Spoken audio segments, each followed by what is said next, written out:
Hi Cancer, anong gusto niyang sabihin sa'yo ngayon?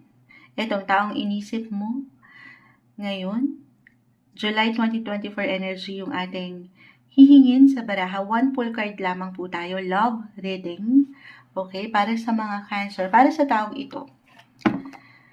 Para sa iyo at sa taong inisip mo ngayon, anong marahil ay kailangan niyang sabihin or gustong sabihin sa'yo ngayon, Cancer. Message. Anong nais sabihin sa'yo ng taong ito? Cancer. July 2024 energy. Okay, i-cut natin ito into 3. Okay. And then, ito yung pinaka-kunin natin. Ready na ba kayo? Ayan na. Cancer, Cancer. Alam ko, season natin to. Birthday season. Kaya nga, ito hindi kailangan katakutan o laliman. The Death card. Or rebirth. Ayan, nakasulat naman. Death card or rebirth. Parang naalala ko si Daming Sugat dito. Diba merong death card? Nung college si Sanchay. Sino nanood ng Meteor Garden? Tayo po ay live na live sa FB. Pero, ano lang, para on the lighter note lang, baka natakot kayo dun sa pinaka-salita. The Death card is all about beginnings, new beginnings. Okay? Kung aking i-relate yan sa pinaka-pag-uusapan at katanungan nating iniwan, kung ano gusto sabihin sa'yo ng taong ito ngayon, Cancer, gusto niya ng bagong simula.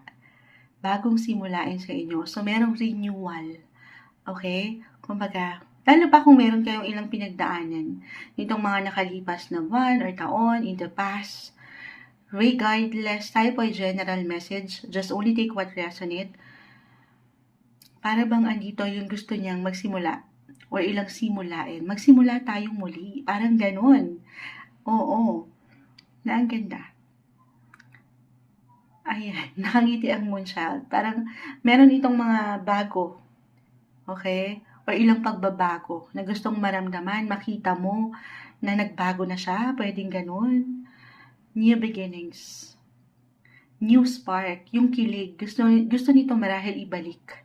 Or merong magbabalik. Ayan, biglang si Moonchild doon. Okay? Ayun lang naman, yung kailangan laliman. Dahil dyan, kuha na tayo agad-agad ng maaring gusto talaga itong iparating, yung pinaka-words at pa tayo, Cancer, anong gusto niyang sabihin sa'yo ngayon? Cancer, ayan na. Ready ba kayo? Oh my. Oh my. Bigla umay po. Umay si Moonchild. Ito na. Hindi ako karapat-dapat. Lalo pa, baka mag-apply to higit doon sa mga merong pinagdaanan. Or sa ngayon, merong pagkukulang.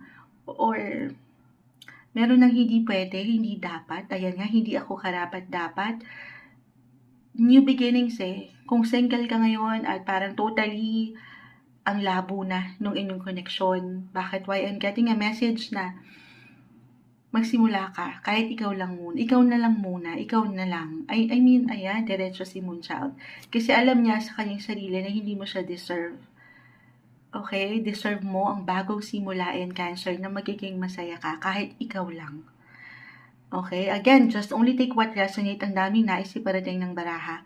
Hindi ako karapat-dapat dahil nagsisisi ako sa lahat ng nagawa ko. So, more on, parang experience na relationship. Or, meron ng ilang connection na naganap. Hindi man ganun kalalim. Or, halimbawa, kahit kayong mga teenager, or hindi ka pinansin nito before, parang deadma ka, this time parang nagsisisi siya, pwede rin naman ganun, kasi alam niya before na hindi siya karapat-dapat. So, di ba, napakalawak na nais iparating ng baraha, pero ito yung umaangat sa inyo, mga bago or pagbabago na gusto niyang maiparating o maramdaman mo. Love messages, yan yung maaring gusto niyang sabihin sa'yo. New beginnings, July 2024, Cancer.